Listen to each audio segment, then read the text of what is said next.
주님 하늘의 아버지 날 주관하소서 주의 길로 인도하사 자유케 하소서 새 일을 행하사 분께 의에 줄이고 의에 줄이고 목이 마르니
고백합시다. 예수의 이름은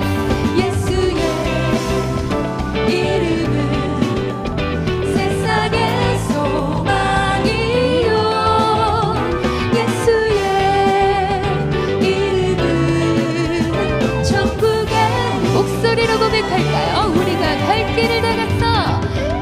우리 갈 길 나간 후에 보좌 앞에 나가 왕의 왕께 경배하며 멸류관을 슬픈 마음 있는 사람, 슬픈 마음 있는 사람, 예수 이름 믿으며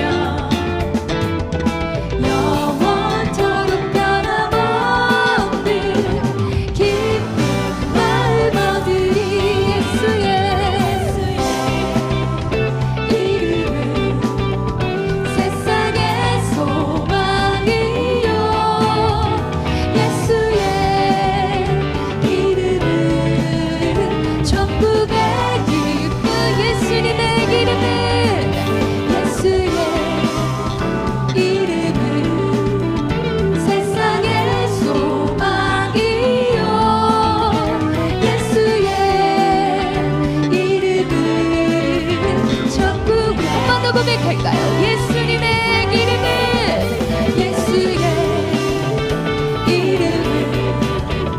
세상의 소망이요.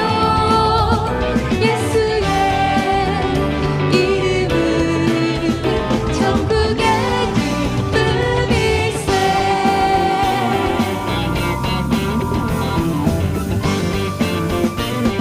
네, 기쁨 되시는 주님께 박수로 영광 돌립시다. 할렐루야. 아멘.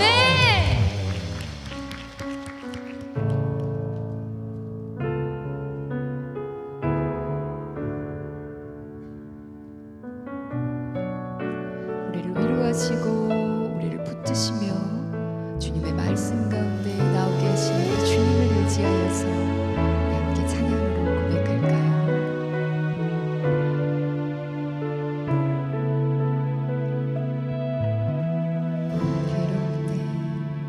괴로울 때 주님의 얼굴 보라. 평화의 주님 바라보아라. 세상에서 시달린 친구들아, 위로의 주님 바라. 괴로울 때 주님의 얼굴 보라.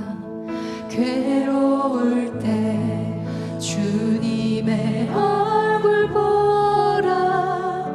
평화의 주님 바라보아라. 세상에서 시달린 친구들아, 위로의 주님 바라보아. 눈을 들어서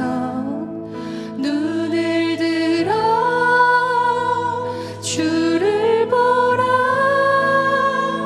내 모든 염려 주께 맡겨라. 슬플 때에 주님의 얼굴 보라.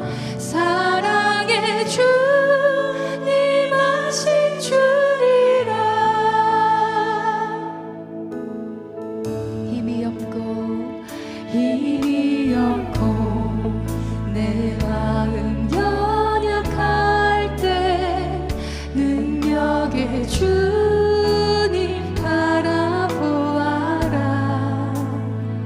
주의 이름 부르는 모든 자는 힘 주시고 늘 지켜. 한 번 더 고백할까요? 힘이 없고 내 마음 연약할 때 능력의 주님 바라보아라. 주의 이름 부르는 모든 자는 힘 주시고 펴 주 눈을 들어 주를 보라. 눈을 들어 주를 보라. 내 모든 염려 주께 맡겨라. 슬플 때에 주님의 얼굴 보라. 사랑의 주 임하신 주. 눈을 들어 주를 보라. 눈을 들어 주를 보라. 내 모든 염려 주께 맡겨라. 슬플 때에 주님의 얼굴 보라. 사랑의 주. 우리 진심을 담아서 고백할까요? 눈을 들었어. 눈을 들어 주를 보라.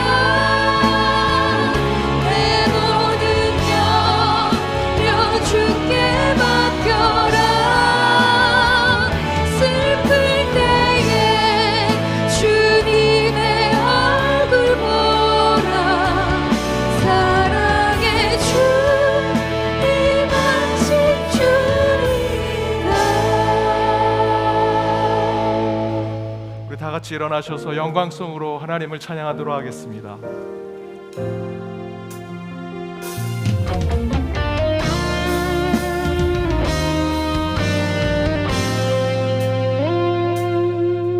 날이 저물어갈 때 빈들에서 걸을 때 그때가 하나님의 때.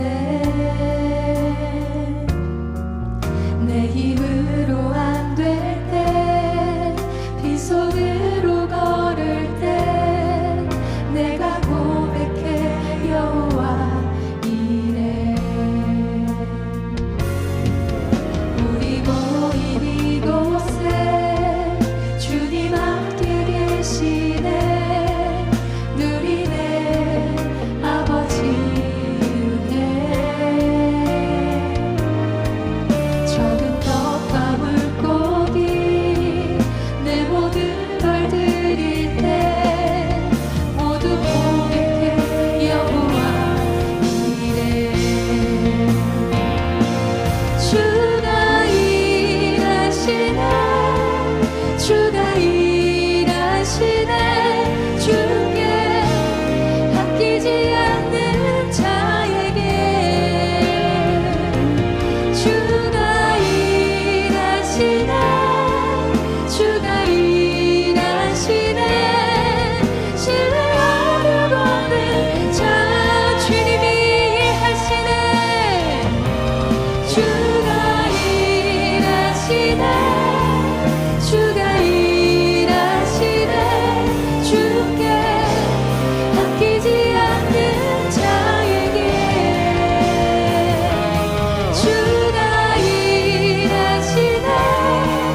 주가 일하시네. 신뢰하며 걷는 자의 신뢰하며 걷는 자에게. 신뢰하며 걷는 자에게. 주님은 신뢰하며 걷는 자에게.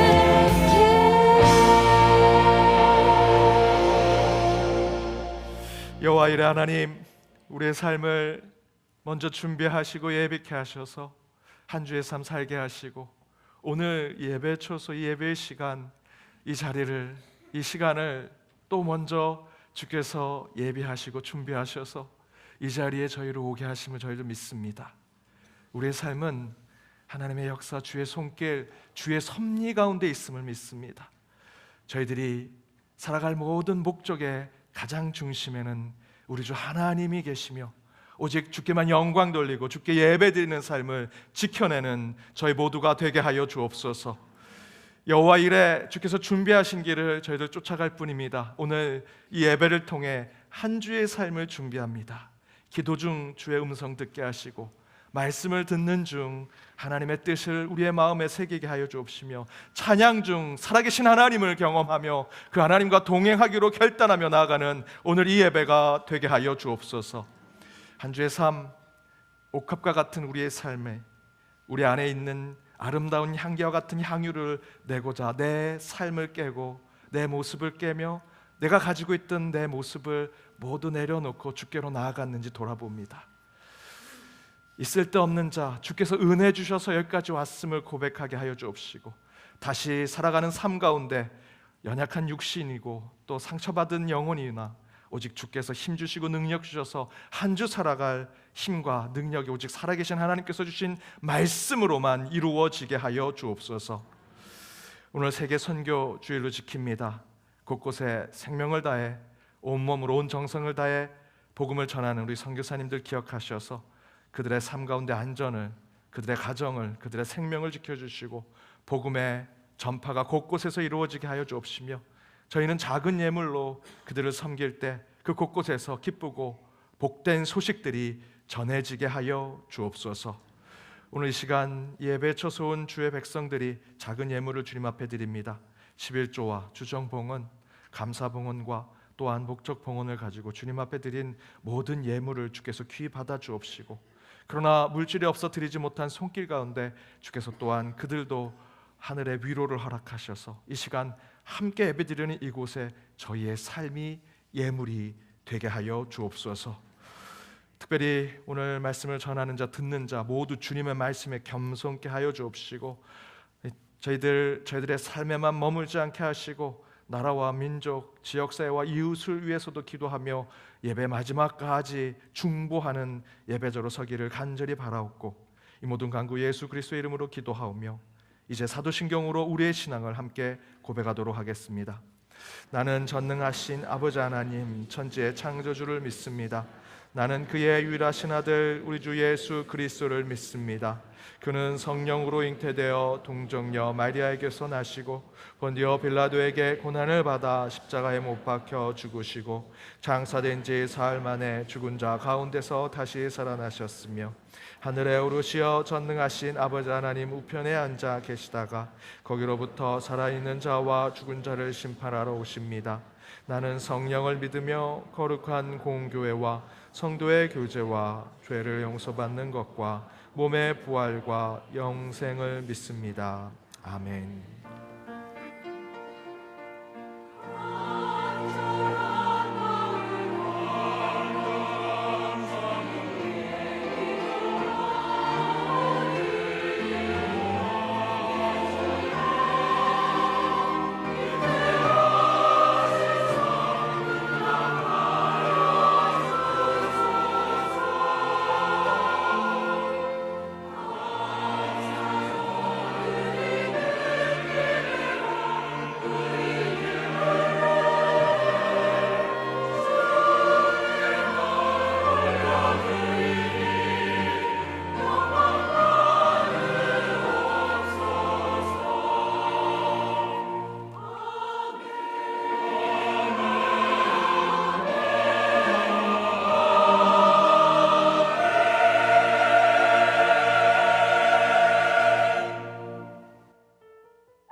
YD 뉴스 2026년 2월 8일 연동교회 소식입니다.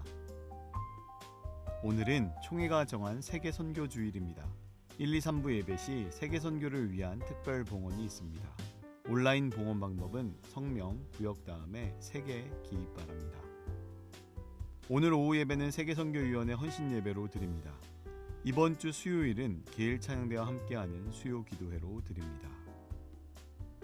4월 5일 성례주일 입교 세례를 위한 입교 세례 교육이 오늘부터 시작됩니다. 어린이부에서 다음 주일까지 상반기 어화나 단원을 모집합니다. 소리터에서 신입 회원을 모집합니다. 문의는 조진숙 집사에게 해주시기 바랍니다. 연동신협 제48자 정기총회가 오늘 오후 4시 10분 본당에서 있습니다. 조합원 교육으로 4월 7일부터 10일까지 오사카, 교토, 나라, 고베로 성지순례를 다녀옵니다. 신청 및 문의는 연동신협으로 해주시기 바랍니다. 국내 선교부 중국어 예배반에서 오늘 교회마당에서 8월 제주도 비전 트립을 위한 만두 바자회를 합니다. 많은 기도와 관심 부탁드립니다. 연동복지재단 실버 아카데미에서 섬겨주실 봉사자를 모집합니다. 문의 및 접수는 원장 정금실 장로에게 해주시기 바랍니다. 설 명절 가정예배 순서지를 오늘 배포합니다. 교회 홈페이지 교회 소식 공지사항에서도 다운로드 받으실 수 있습니다. 아버지 고 성영길 집사의 장례를 마치고 감사하여 성윤철 집사, 이선아 집사 가정에서 오늘 점심을 전교인에게 대접합니다. 오늘도 은혜로운 주일 되시기 바랍니다. YD 뉴스. 오늘은 총회가 정한 세계 선교주일입니다. 오늘 함께 보셨던 대로 우리 연동교회가 지원하는 우리 파송 또 협력 선교사들 사역과 또 기도 제목 보셨습니다. 우리 선교사님들이 꽤 많은 분들이 우리 교회 이 설교 이 예배 영상을 보십니다. 지금 또 보시는 우리 선교사님들을 위해서 우리 박수로 또 축복해 주시고 격려해 주시면 감사하겠습니다. 감사합니다.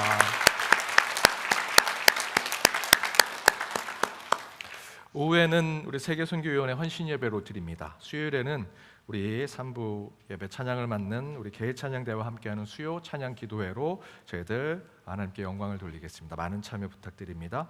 또한 중국어 예배반에서 지난주에 이어서 오늘도 계속해서 교회 마당에서 비전 트립을 위한 만두 바자회를 진행하고 있습니다. 많은 관심과 또 사랑을 부탁드립니다.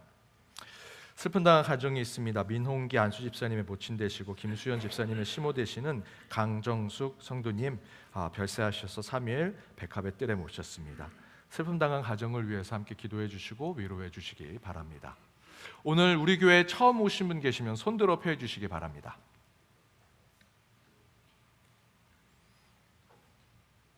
네, 없으시면 좌우 앞에 있는 분들과 인사 나누도록 하겠습니다. 은혜 시간 되시기 바랍니다. 은혜의 시간 되시기 바랍니다.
귀한 찬양 감사드립니다. 오늘 하나님이 주신 말씀은 구약성경 사무엘상 22장 1절과 2절 말씀입니다.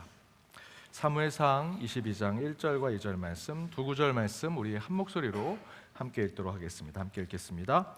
그러므로 다윗이 그곳을 떠나 아둘람 굴로 도망하매 그의 형제와 아버지의 온 집이 듣고 그리로 내려가서 그에게 이르렀고 환난 당한 모든 자와 빚진 모든 자와 마음이 원통한 자가 다 그에게로 모였고 그는 그들의 우두머리가 되었는데 그와 함께 한 자가 400명 가량이었더라. 이 하나님의 말씀입니다. 아멘. 새 영을 주시리라 여섯 번째 아둘람의 초심이라는 말씀의 제목으로 주의 말씀 함께 나눠보고자 합니다.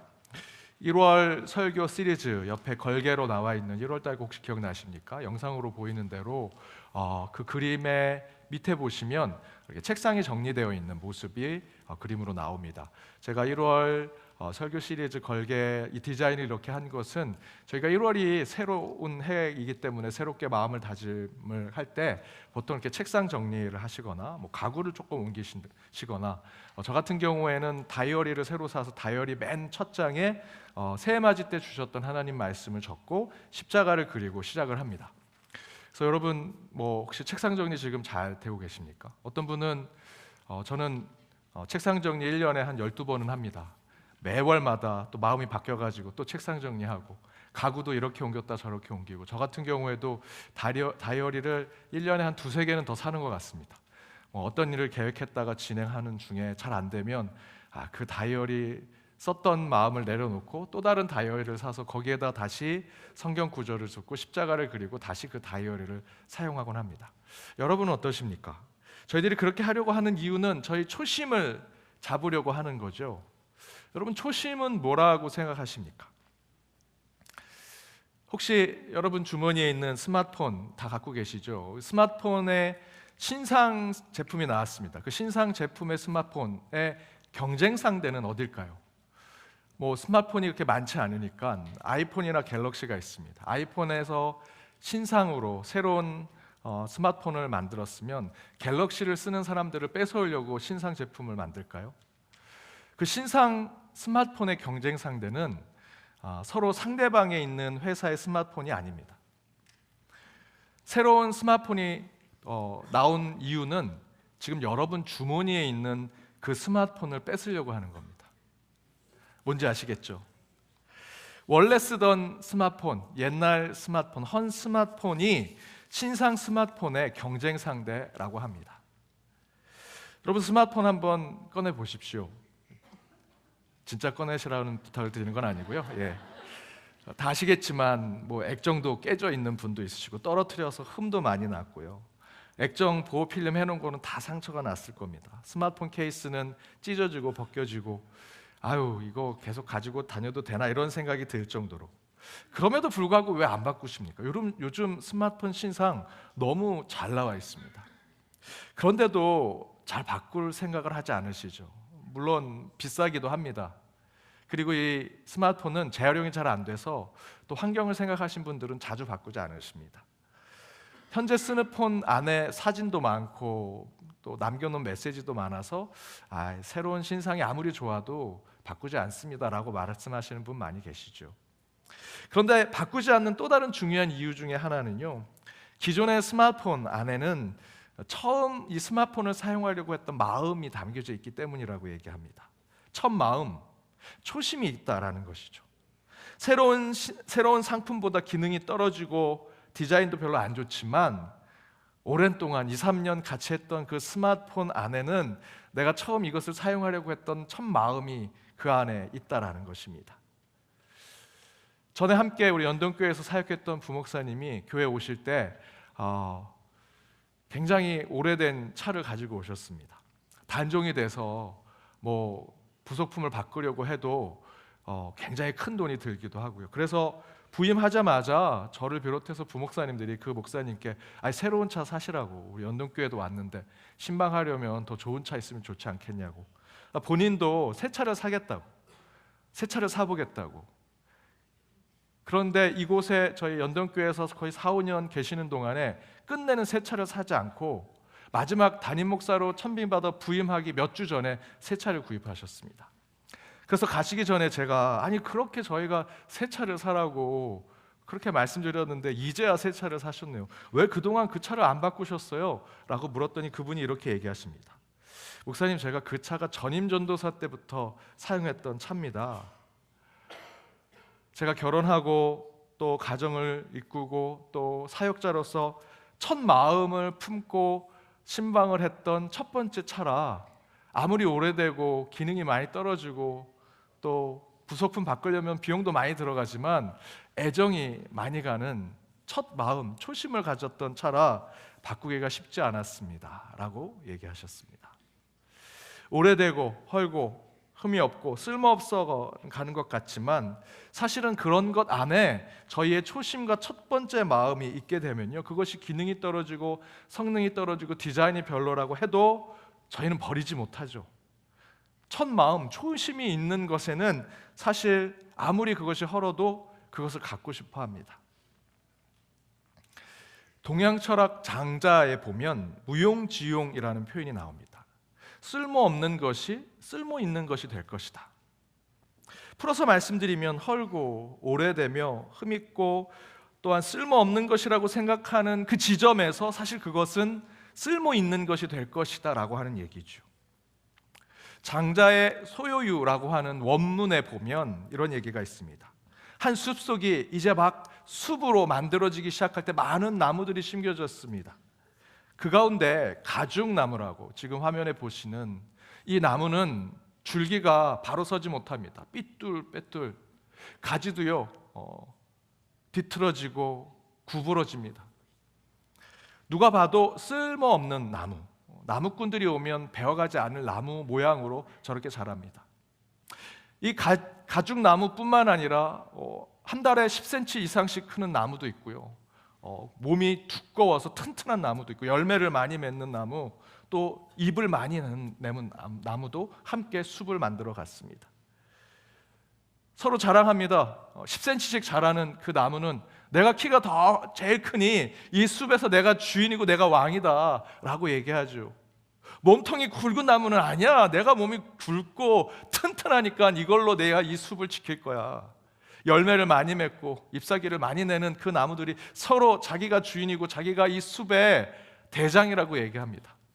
그런데 그때 목재를 구하려고 나무꾼이 찾아옵니다. 무엇을 제일 먼저 비겠습니까? 제일 큰 나무, 야 이거 쓸모 있겠다 하고 베어가죠. 굵은 나무, 이거 정말 테이블로 쓰면 좋겠다, 나무꾼들이 다 베어갑니다.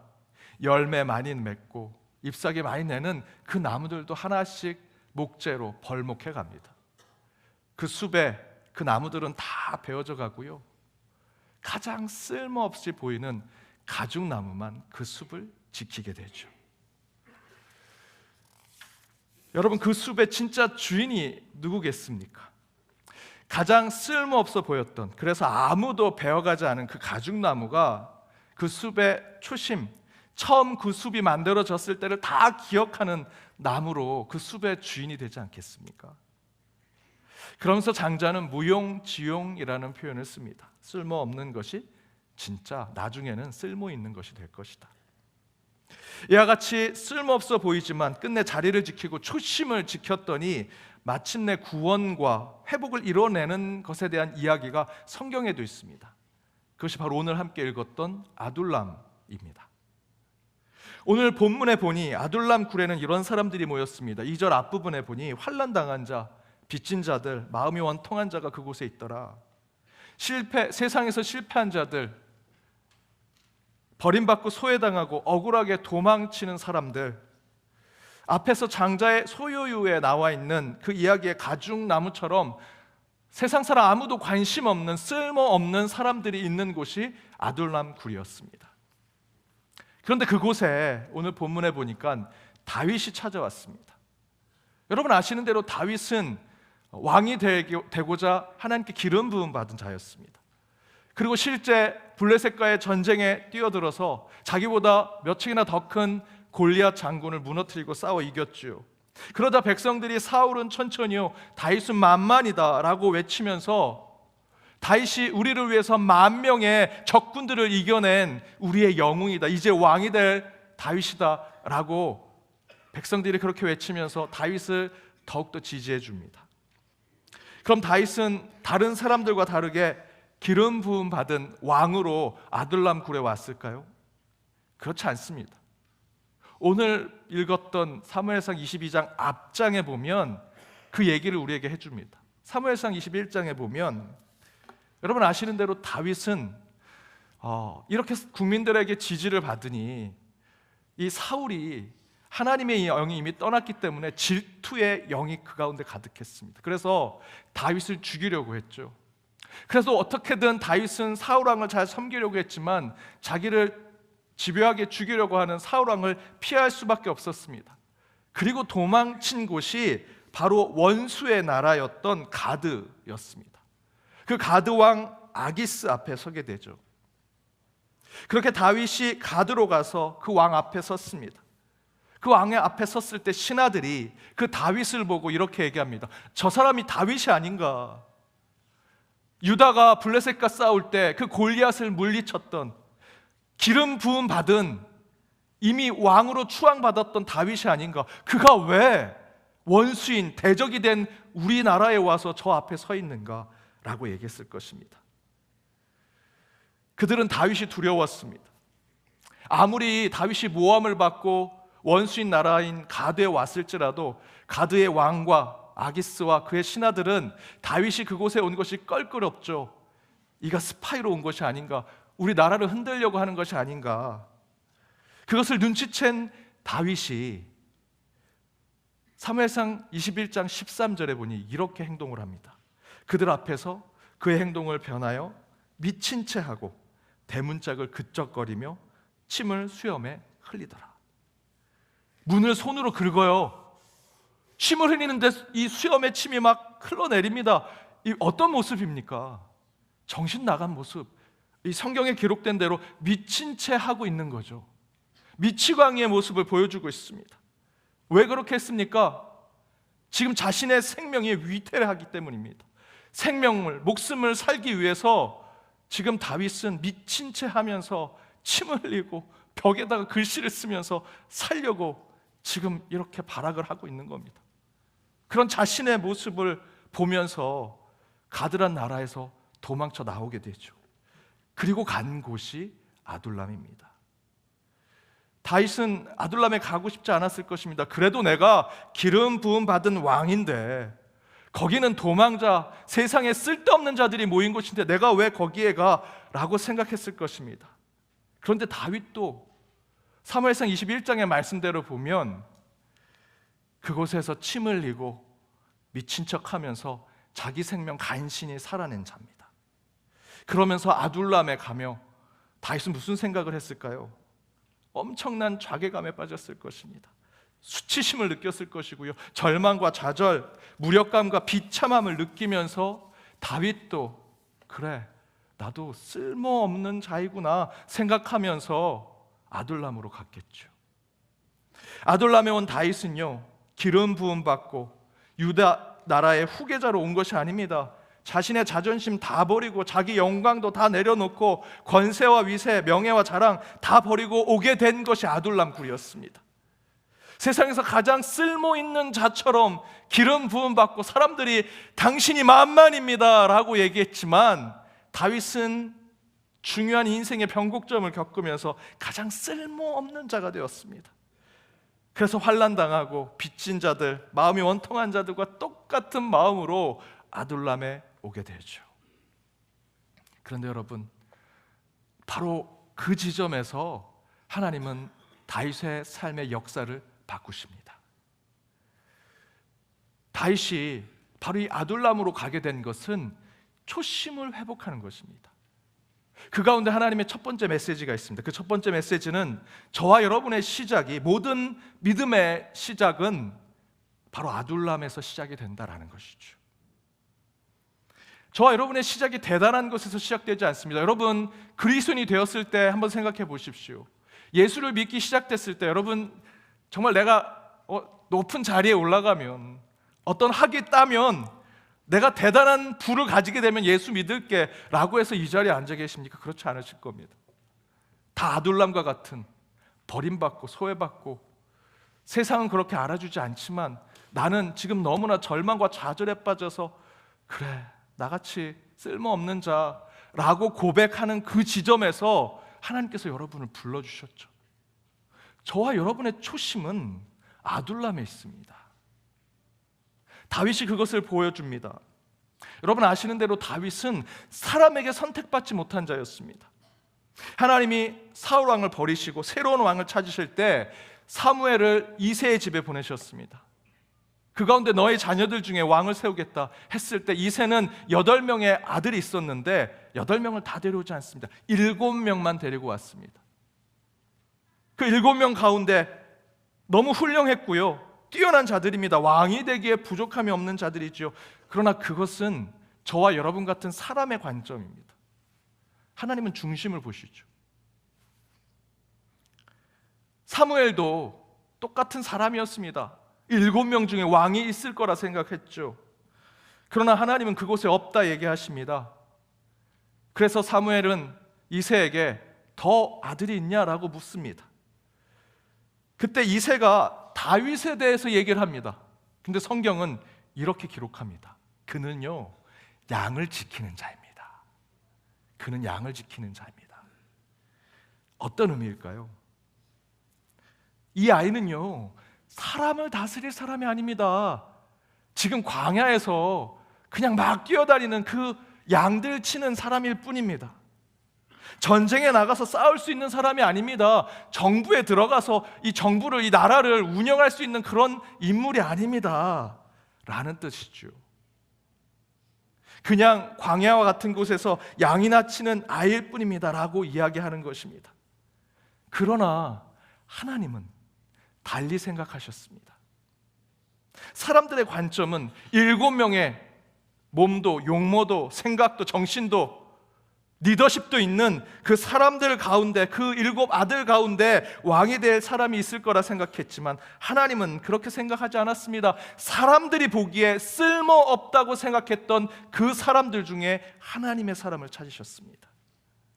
여러분, 다윗이 하나님께 인정받고 부름받을 때 다윗이 있었던 곳이 어디입니까? 광야죠. 그는 양을 치는 자입니다.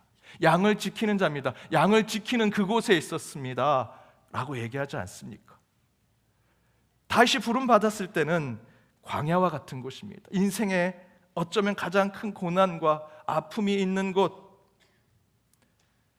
다윗이 하나님께 부름받았을 때 다시 초심으로 돌아가고자 하면 그는 광야로 가야 합니다. 그래서 하나님은 다윗이 어려움을 겪을 때 그에게 군대를 보내시지 않으셨습니다. 다윗이 그 인생의 고난을 겪을 때 모세가 홍해를 가르는 것 같은 기적을 보여주지 않으십니다. 대신에 하나님은 다윗을 아둘람 굴에 보내십니다. 이런 하나님의 뜻은 다윗을 향한 분명한 메시지를 전하고 있습니다. 다시 그곳에서 시작해라. 가장 척박하고 괴롭고 힘들었던, 그러나 가장 가까이에서 하나님을 만나고 하나님의 뜻대로 살았던 바로 그 광야에서 다시 시작해라. 그래서 하나님은 다윗을 아둘람 굴로 보내신 것입니다. 우리 연동교회는요 작은 초가집에서 시작되었습니다. 지금 저와 여러분이 서 있는 이 예배당 요 근처에 작은 초가집에서 시작됐다라고 하는 고증이 있습니다. 그 초가집의 작은 방에 몇 명이 모여서 코쟁이들 선교사님들하고 같이 야수라고 하는, 예수라고 하는 그 서양 사람들이 믿는 하나님, 그 하늘님 생각하면서 같이 모여서 예배 드리는 것이 얼마나 오래 갈까 생각했겠습니까? 몇 번 모여다가 그냥 또 없어지겠지. 격동의 구한말 시대에 세상이 엄청나게 변하는데 이 선교사님들도 다른 데 더 좋은 데로 가겠지. 한성이라는 이 한양 땅의 이 동대문 근처는요 못 사는 동네입니다. 양반도 별로 있지 않았습니다. 이런 곳에서 예배 드린다고 뭐가 오래 가겠어. 1년쯤 되면 많이 간 거지라고 생각했는데 그렇게 드린 예배가 132년이나 됐습니다. 하나님이 은혜를 부어주셨죠. 우리 교회의 출발은요, 아둘랑굴입니다. 척박하고 힘들고 어려운 1년이나 가겠어 했던 그때의 그 우려와 걱정이 은혜로 바뀌어서 하나님께서 지금 이렇게 귀한 성전과 성도들을 보내주셨습니다. 대한민국은 어떻습니까? 한국이라는 나라가 6.25 전쟁 이후에 민주주의, 경제 발전이 불가능할 것이다 라는 논조로 영국의 더 타임즈에서 그에 대한 글을 썼습니다. 한국이 소생하기를 기대하는 것은 쓰레기통에서 장미꽃이 피는 것과 같다라고 얘기했습니다. 그렇게 비웃었습니다. 그런데 장미꽃이 폈습니다.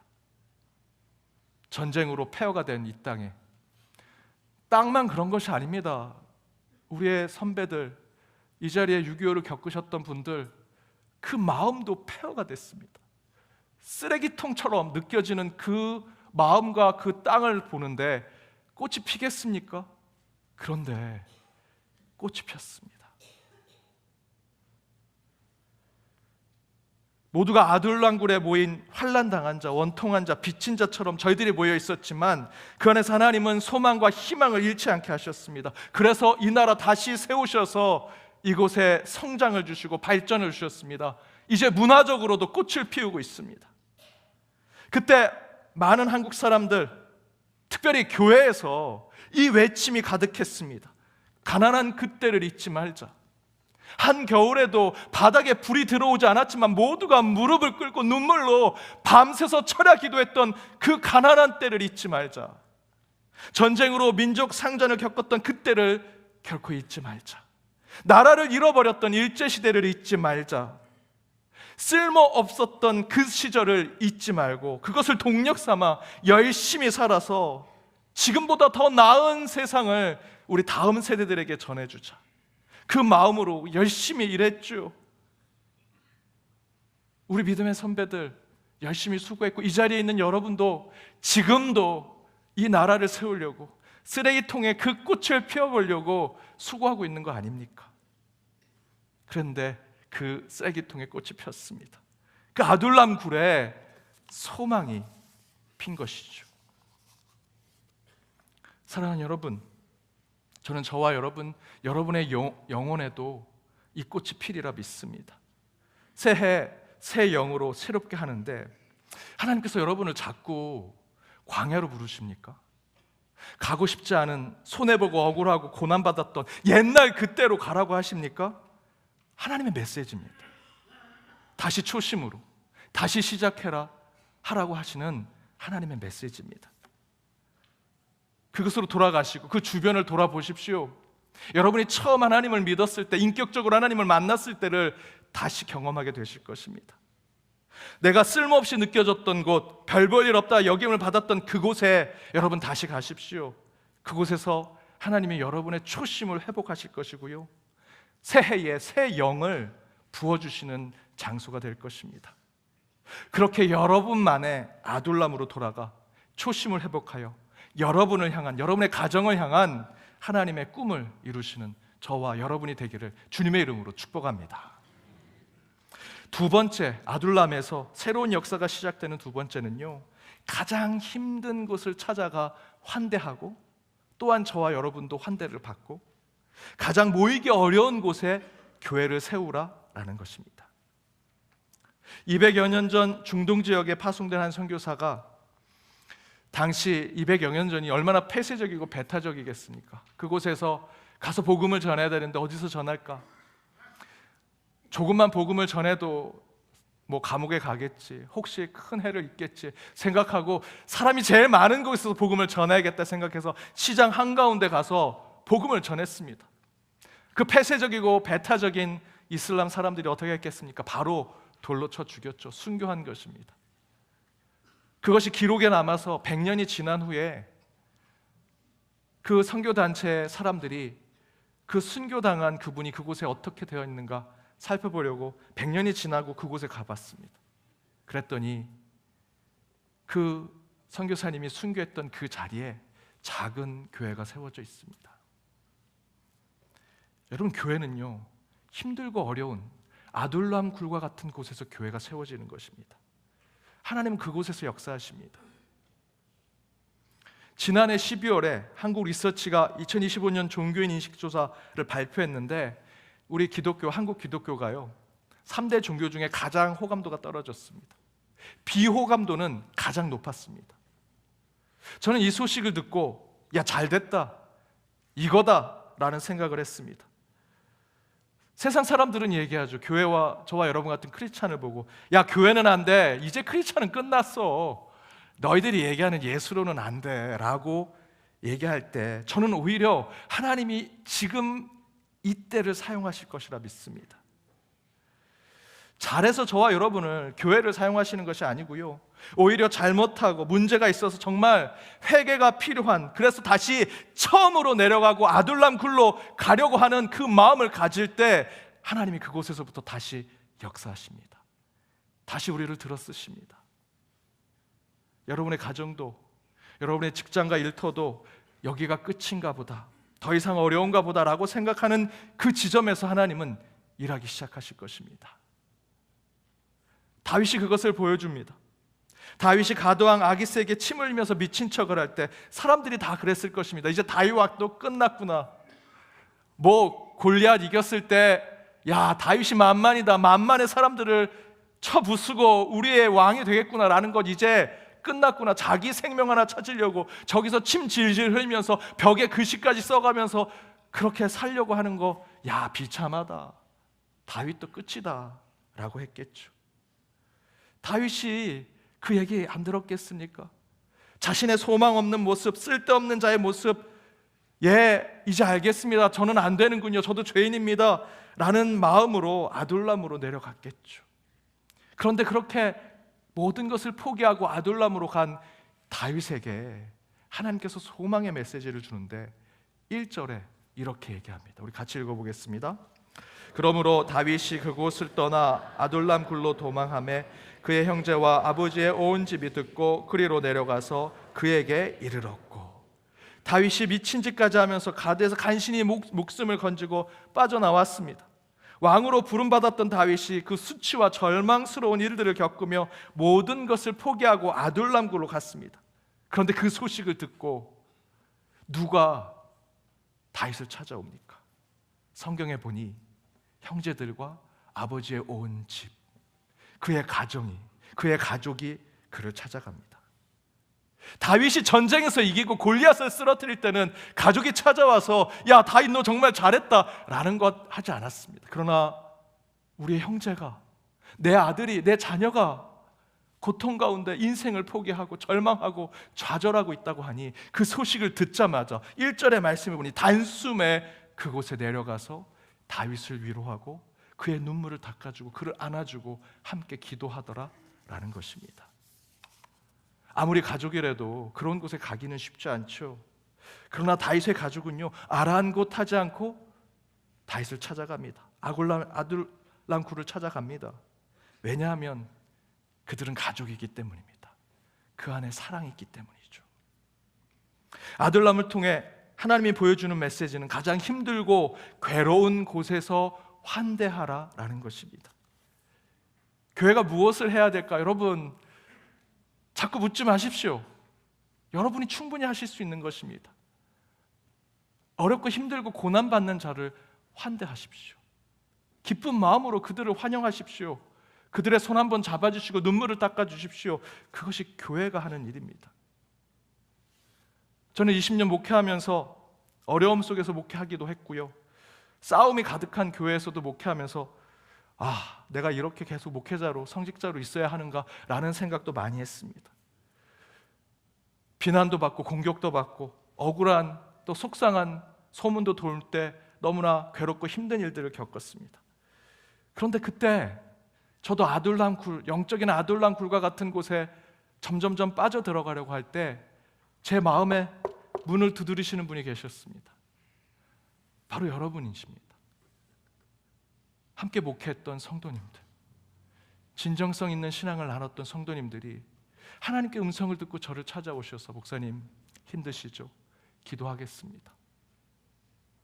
제가 아들랑 굴에 있을 때 저를 찾아왔던 가족은 제 혈육의 가족만이 아니라 영적인 가족인 우리 성도님들이 함께 하셨습니다. 그때 저는 거꾸로 제가 성도님들을 환대하는 방법을 가르쳐야 되는데 오히려 제가 환대를 받았고요, 그것을 다시 나누기 시작했습니다. 그렇게 다윗도 그의 인생의 가장 밑바닥에 내려갔지만 그의 가족으로부터 뜻하지 않는 환대를 받으며 회복되고 치유되지요. 그런데 그렇게 인생의 나락 속에 가족의 환대를 받고 그가 가졌던 영성을 오늘 2절에서는 이렇게 얘기합니다. 우리 2절 말씀 함께 읽어보겠습니다. 환난 당한 모든 자와 빚진 모든 자와 마음이 원통한 자가 다 그에게로 모였고 그는 그들의 우두머리가 되었는데 그와 함께한 자가 400명 가량이었더라. 아무도 알아주지 않는 쓸모없는 자가 되었다고 포기하고 한탄하고 아둘람굴에 왔던 다윗이 가족의 헌신적인 사랑과 환대 속에 회복하고 치유하지요. 회복과 치유를 받은 후에 그는 그것을 옆에 쌓아두지 않고요, 그대로 흘러보냅니다.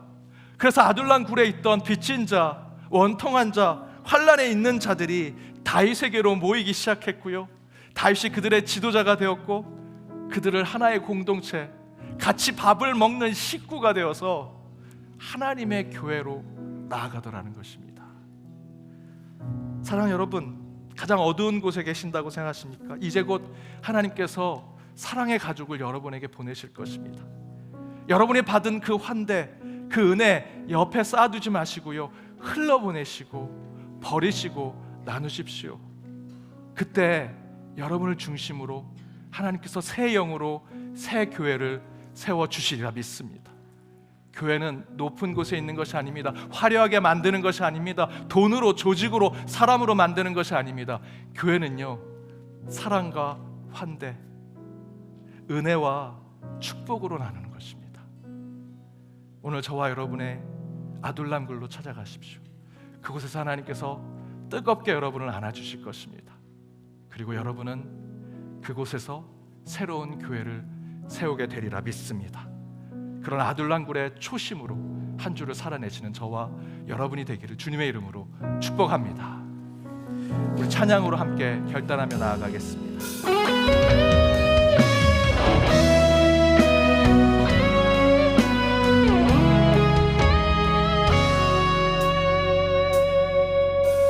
지금은 비록 땅을 벗하며 살지라도 내 영혼 저 하늘을 디디며 사네. 내 주님 계신 눈물 없는 곳, 저 하늘에 숨겨둔 내 소망인데. 얼굴들 그리운 이름들 많이 생각나. 때론 가슴 터지도록 기다려지는 곳, 내 아버지 높은 날 받으시는 저 하늘에 쌓은 내 소망인데.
새 영으로 함께 하신 하나님, 주님의 말씀으로 새롭게 한 주를 시작하고자 합니다. 주님의 은혜로 이 쓸데없는 자 지금 여기 서 있습니다. 통회하는 마음으로 가슴을 치며 예배드리고 있습니다. 저희 가운데 긍휼과 자비를 베풀어 주옵소서. 저희는 여전히 아둘람굴에 모입니다. 그러나 저희의 시작이 환난과 빚진 자, 원통한 자, 고난받는 자, 억울한 자, 병든 자처럼 쓸모없는 자로 아둘람굴에 있을 때 하나님께서 저희를 부르셔서 소망을 주시고 환대케 하시고 사랑으로 새로운 삶을 살게 하셨음을 믿사오니 저희들 그곳에서부터 하나님이 일하심을 깨닫는 저희들이 되게 하여 주옵소서. 그렇게 환대받은 것, 은혜받은 것, 사랑받은 것 세상에 나누고 버리고 그것이 흘러넘치게 하니 그곳에서 하나님께서 새로운 교회를 세워주실 줄 믿사오니 그 교회가 내 삶에서부터, 내 가정에서부터, 내 일터에서부터 시작되게 하여 주옵소서. 가장 낮은 곳에서 우리를 부르셔서 그 초심을 깨닫게 하시고 기적이 아니더라도 큰 군대가 아니더라도 그 초심으로 다시 우리의 영혼을 회복시키실 줄 믿사오니 한 주 살아갈 때 다시 한번 그때를 회상하며 주님을 처음 만났던 그 첫사랑으로 한 주 오직 주님의 능력으로 살아내는 저희 모두가 되게 하여 주옵소서. 육신의 아픔 가운데 있는 자들, 영혼의 상처로 고통받는 자들, 억울한 일을, 속상한 일을 당해 지금 누구도 찾을 수 없는 각자의 골방에 들어가 있는 주의 백성들, 주께서 친히 그 마음을, 그 육신을 어루만져 주셔서 치유하여 주옵시고 그 회복의 역사 가운데 오직 살아계신 하나님을 고백하고 찬양하는 저희 모두가 되게 하여 주옵소서. 이 모든 간구 예수 그리스도의 이름으로 기도하오며 지금은 우리 주 예수 그리스도의 은혜와 하나님의 크신 사랑과 성령님의 감화감동 교통 역사하심이 주님을 처음 만났던 그때 바로 그 초심의 순간이 아둘람굴과 같은 곳이었음을 깨닫고 그때 받은 한없는 하나님의 은혜와 사랑, 환대와 축복을 이제 우리도 세상에 나누고 버리기를 다짐하며 나아가는 모든 연동의 권속들과 그들의 가정, 그들의 일터, 하나님께서 꿈을 주시고 그 꿈을 성취하시는 우리 연동교회, 더불어 해외 곳곳에 있는 연동의 디아스포라와 이 나라 이 민족 위에 이제로부터 영까지 함께하옵시기를 간절히 축원하옵나이다. 아멘.